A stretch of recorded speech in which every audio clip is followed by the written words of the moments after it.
Disons qu'il y a de la matière pour faire un débat, mais il faut que ça se poursuive par un débat, parce que autrement on reste dans le, je sais pas, je reste un peu sur ma faim, quoi. 2050, c'est pas si loin que ça, donc déployer des capacités d'énergie renouvelable ou de nucléaire, ça va pas être complètement simple et on sent bien, et on va le démontrer au cours de notre exercice, que la sobriété sur la demande est totalement indispensable si on veut boucler l'exercice. Quand le Shift Project dit pour tel type d'activité, il faudrait prioriser telle source d'énergie, parce que c'est ce qui correspond le mieux à l'usage qui en est fait, ça c'est une logique d'ingénieur. C'est pas la logique du marché. Et c'est pas la logique du politique qui aujourd'hui répond aux attentes du marché. On a cassé un système qui fonctionnait plutôt bien, qui était celui du service public, qu'on l'a désorganisé pour l'offrir au privé par morceaux, et que avec l'introduction des bourses de l'énergie, on a rajouté une couche de spéculation.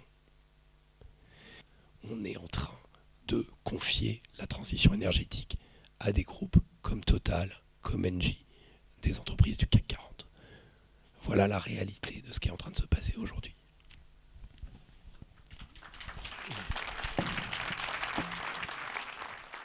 L'objectif pour cette rencontre, effectivement, c'était d'abord, effectivement, comme toujours, de mettre en avant des débats tels que le monde diplomatique peut les présenter.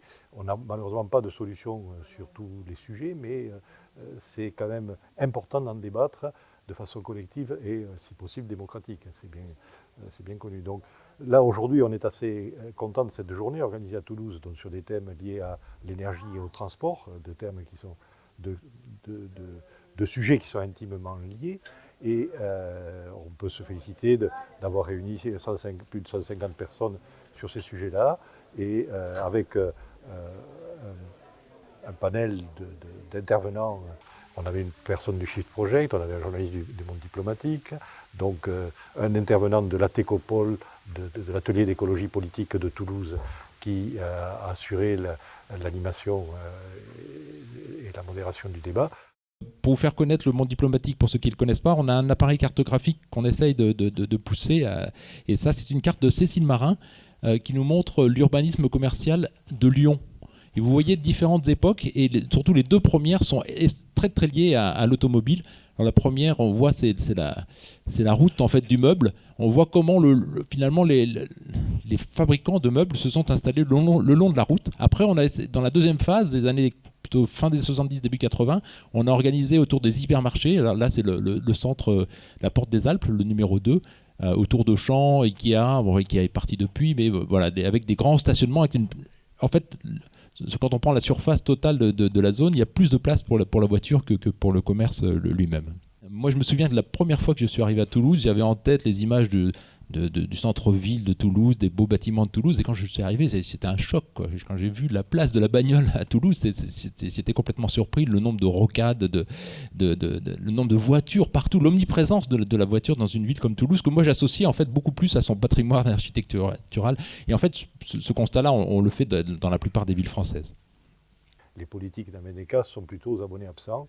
On a eu quand même la chance d'avoir un conseiller régional qui s'est présenté, qui est membre de la commission transport de la région, et qui a fait une intervention aussi des plus intéressantes sur le sujet. Voilà.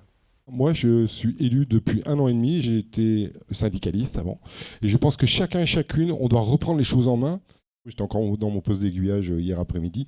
Ça marche plus, c'est une catastrophe ce qui arrive à la SNCF. On n'arrive plus à transporter les gens, et puis encore moins les marchandises. C'est plus du tout à la mode actuellement d'électrifier les lignes de chemin de fer par caténaire. On pose des poteaux et on met du fil. Or, c'est quand même une façon extrêmement efficace d'apporter de l'électricité avec beaucoup moins de pertes en ligne. Quand on passe par la batterie, par exemple, on perd à peu près 30% de l'énergie. Et si on veut avoir un vecteur hydrogène, on repère aussi une fraction importante de l'électricité. Donc si on économise l'électricité et si on prévoit un volume de trafic assez significatif, il faudrait se reposer la question d'électrifier les lignes. Et Actuellement, on a quand même des régions, des conseils régionaux qui fantasment beaucoup sur l'hydrogène. Ils sont assez poussés par Alstom et l'Air Liquide qui ont quelques intérêts dans l'affaire.